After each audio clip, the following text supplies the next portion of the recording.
Fabrizio Romano tweeted yesterday that Milan are on the verge of signing Juan Arizala. Now, is this Arab going to sit down and pretend that he watches the Colombian league? No. I know you wanted me to, but I'm going to be honest. No, I don't sit down and watch the Colombian league. The only Colombian that I know, his first name begins with P, his second name begins with E. He was known worldwide for selling salt and sugar. That's the only Colombian that I know, okay? But luckily for me and luckily for you, I have a friend who's a scout. He was a scout in the summer at the Conmebol U20 tournament. He follows the South American League. He knows about the up-and-coming players in South America. Here's the conversations. You could see he's sending me PDFs and everything. He's given me a lot of data and his own personal opinion on Juan Arizala, and I feel like it's only right for me to share it with every single one of you guys. Yeah, like, just look at me as like the Arab Franklin Saint, bro. Yeah, do you know what I mean? Arab Franklin Saint. I've got connects everywhere, and I'll always share them with every single one of you guys. So hit the like, subscribe, because I know you guys are upset. Milan got knocked out by Lazio in the Coppa Italia.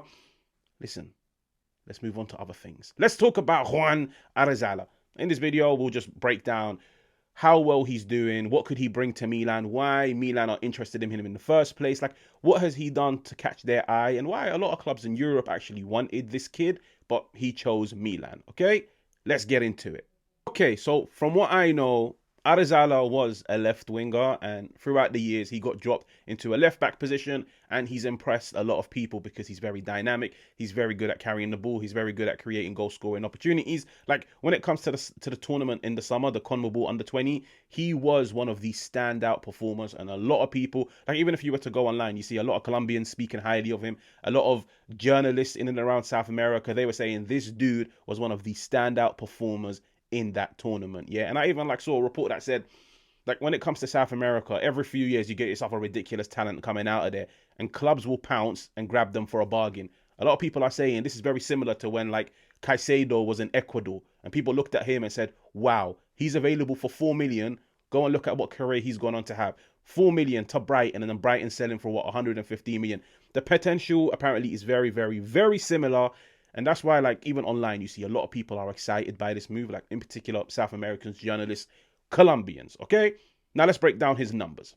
Okay, the first piece of data that I have to share with you guys is his interceptions and counter press. You can see from this photo, yellow indicates counter pressing, and you can see this dude is a pressing demon. If his team loses the ball, he is on you like a hyena. You know the hyenas that killed Mufasa in Lion King? Let's just say he's one of them. He is all over you. Blue indicates interceptions, and I'm gonna be real, guys.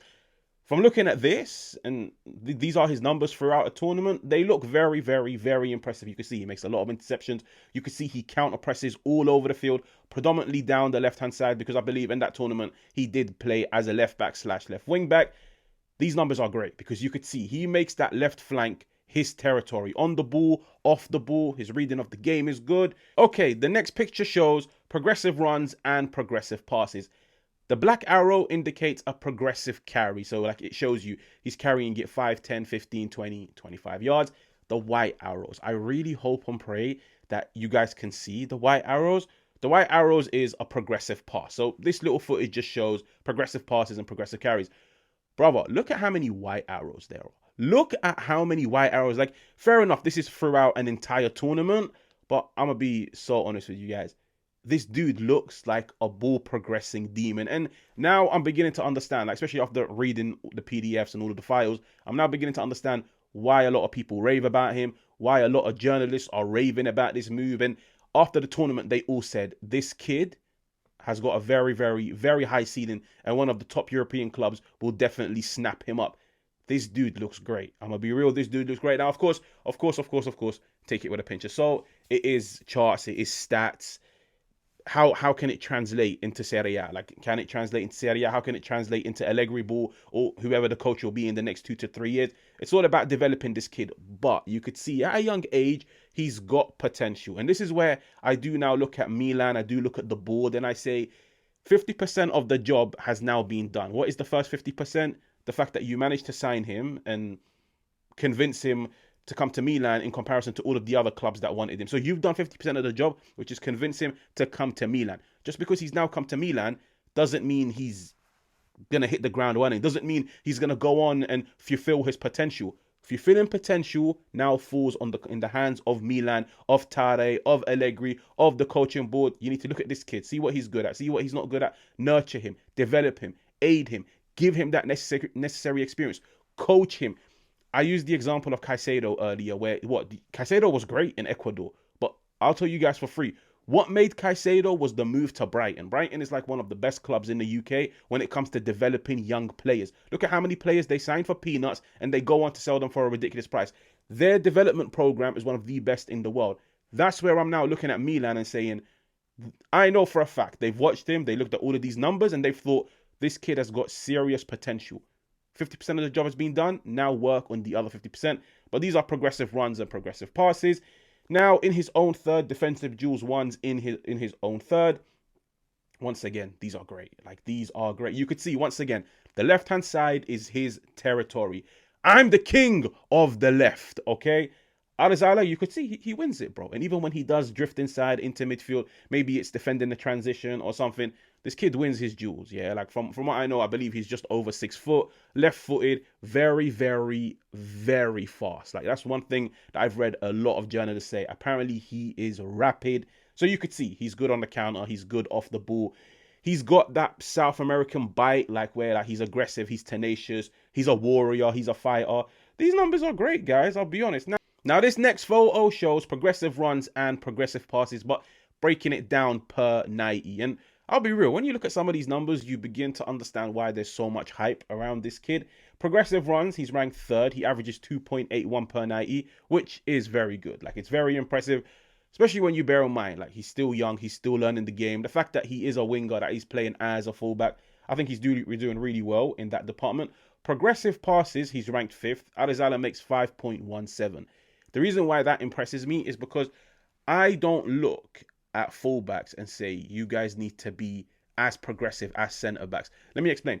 For me, your centre-backs need to be the most progressive because they tend to receive the ball from the goalkeeper. Fullbacks tend to be on the receiving end of a progressive pass from the centre-backs, from the midfielders. Because, let's be real, like nowadays, who wants a defensive fullback? Everybody wants like a dynamic fullback, one that's running in behind, attacking the space. The fact that even as a fullback, when it comes to playing out of the back in build-up, he averages 5.17. It's very good. I'll be honest with you guys, like, it's genuinely very good. I don't know who this Angulo dude, but apparently he averages 13.9. Whoever the hell he is, Igli Tare better be looking at him. Holy shit, 13.9 progressive passes per 90. I don't know. I'm definitely watching like a YouTube compilation of this dude after this video, because that's ridiculous. Like, that genuinely just caught my eye right now. But Arizala is ranked 5th with 5.17 per 90. And then the final one is just more of a breakdown of his defensive numbers. You could see when it comes to recoveries, once again, he's ranked 5th with 5.61 per 90. That is very, very, very good. Like, I'm beginning to get the gist that the team that he plays in is relatively defensive, or let's just say they were troubled quite a lot, because his defensive numbers are very, very, very good. But you could see if his team is tested, he steps up to the plate and he delivers the good. So when it comes to recoveries, he's 5.61. When it comes to counter-pressing recoveries, so that's where like he applies pressure and he regains the ball himself, he's ranked 5th once again with 2.21. Very good. Like, that's very, very, very similar numbers to like, is it Salamakers at Milan? Fair enough, Milan are not really the most pressing of teams, but Salamakers for me is very good at applying pressure, regaining the ball. You look at some of the opportunities that he's created this season. He's gone, regained the ball himself. You look at this player and say, you know what? If somebody wanted to play a pressing game at Milan in the future, they can definitely utilize him. When it comes to like offensive duels, he's ranked once again 5th, 7.31 per 90. Yeah. These numbers are definitely telling me he played for a relatively defensive team, but 7.31 in offensive duels, very, very, very good. And then, oh, this guy loves 5th. He's always 5th. When it comes to defensive duels, 3.62. These numbers are good. I'm going to be real. Now, of course, like I said earlier, have I watched the bloke? No, I haven't. I genuinely haven't. I've watched 1 or 2 compilations before making this video. I liked what I saw, but what I see in South America, and especially like, when you bear in mind, like a lot of clubs nowadays where they're trying to go down this path of like money ball just to try and save money, just to try and grab the next big thing and maybe sell them on for a ridiculous profit. A lot of times you see them like roll the dice on these young talents from like South America. it doesn't translate. Now, the reason why it doesn't translate is not because these players aren't good. It's because you probably haven't done a good job in developing that player. This dude looks good. This dude genuinely looks good. But like I mentioned earlier, this is where I am looking at Milan. I'm looking at the board. I'm looking at the coaching staff. Like, I'm even looking at, like, for example, maybe even sending him out on loan or something. But you could see, this is a kid. If you take him under your wing, if you teach him the game, if you give him time and patience to adapt to the Serie A, to just understand Italian football, regardless of what level it is, even if it's the team in Serie C, give him an opportunity, because I'm going to be real, like, this dude genuinely looks like he's bossing the Conmebol under-20. And listen, the way life works is sometimes you just have to take a gamble on these young kids, innit? Because you either take a gamble on him now, or you allow another club to sign him for peanuts, develop him, nurture him, and then when Milan come knocking on the door, they'll be like, yeah, we want about 50 million for him, when you could have easily signed him for peanuts and develop him yourself. And I think Milan are maybe trying to head into that direction. It's good, like, I support that direction, but if it flops because you haven't been able to, like, nurture and develop these players, you're wasting a lot of time, and it's going to set you back quite a few years. But this is just some of the information that I have on the kid. I felt like it was only right to share it with every single one of you guys. I know there's a lot of, like, South American people that follow me and they follow Milan. Like, if any of you guys have actually watched him in terms of 90-minute performances, I would love to hear you guys' opinion on him. When do I think he will put on a Rossoneri shirt and play for Milan? I genuinely don't know. Like, I'm hearing that he might go out on loan for the remainder of the season. He's definitely more of a future signing. But the fact that Milan have pounced on his signature during the month of December, it tells you demand was there and may the best man step up. And Milan stepped up. Make sure to like, make sure to subscribe. Catch you on another one.